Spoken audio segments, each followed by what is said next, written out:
The woman who led successful talks on a UN treaty to protect the world's high seas says that attention must now turn to bringing the deal into force among its 89 member states. For her dedication, Rena Lee, Singapore's ambassador for international law, made it to Time magazine's annual list of the 100 most influential people of 2024. The ship has reached the shore. The landmark agreement was adopted in June 2023 after 5 years of difficult discussions. It will help create marine protected areas beyond national jurisdictions and allow conservation and sustainable use of marine diversity. 89 UN member states have since signed that treaty, with 4 officially ratifying it. Ambassador Rena Lee joins us now. Good evening to you, Ambassador, and congratulations for this incredible recognition. First off, your thoughts on making this list? Well, obviously it's a real honor. I mean, especially when you see who's on the list. But I take it as recognition of the collective efforts of everyone who's been involved in the negotiations. It's a recognition of the value of the treaty that we have concluded and the fact that we all work together, because no one person alone can conclude a treaty. Yeah, it took many years of actual sort of talks, as well as now we've got those 89 signatories. The consensus is so important. We just heard a bit about the work on the High Seas Treaty.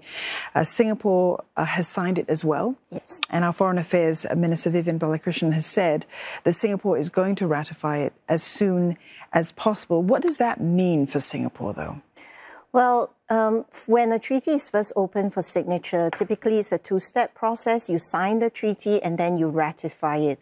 What that means for each and every country looks a little different, because they have to look at their policies, they have to look at their laws to see what will change. So here in Singapore, what we're doing actually right now is studying what we need to adjust. We might need to undertake some legislative amendments or some policy measures in order to be able to implement the treaty in full. It takes that collaboration, the fact that those 89 have agreed to the written text of it and so on, as you say, and then there is the legal process that comes after that. But what still needs to be done to make this treaty meaningful here? So if you think of the BBNJ agreement as a story, we've just closed chapter 1, and now we're embarking on chapter 2. It's true that 89 countries have signed it, but it was actually adopted by consensus by the entire UN membership.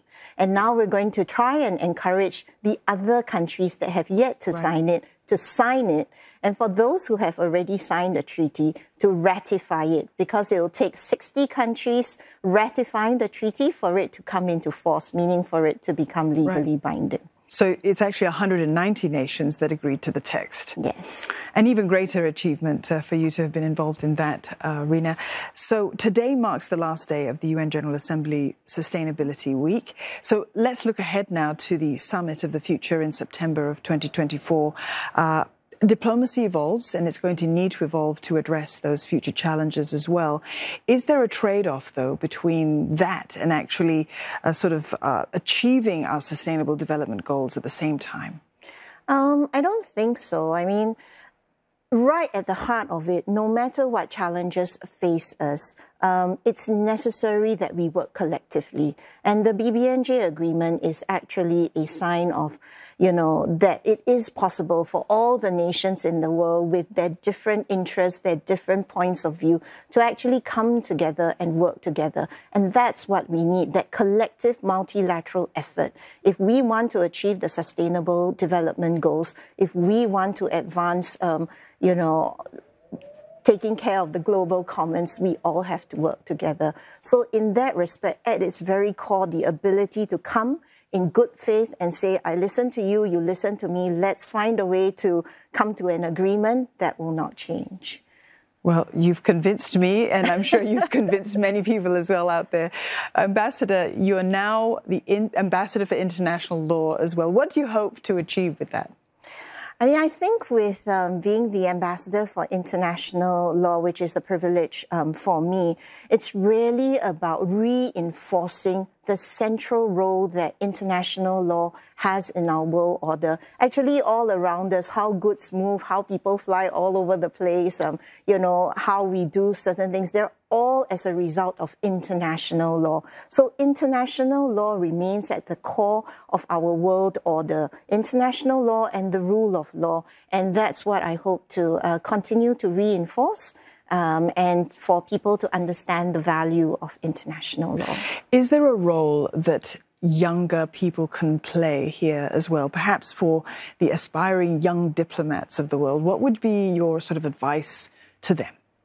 I mean, first of all, for young people everywhere, I would say don't underestimate the power of individual action also, because collectively, when we pool all our individual efforts together, we can achieve a lot. But also to diplomats, to be willing to listen and to learn, not just from other diplomats, but from the community, from policymakers, from scientists, from civil society.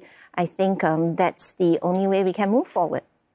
Ambassador, thank you very much. And once again, congratulations on this outstanding development of this recognition from Time. We're all very proud of you. Thank you. Rena Lee there, Singapore's ambassador for international law and one of Time magazine's 100 most influential people of 2024. Thank you.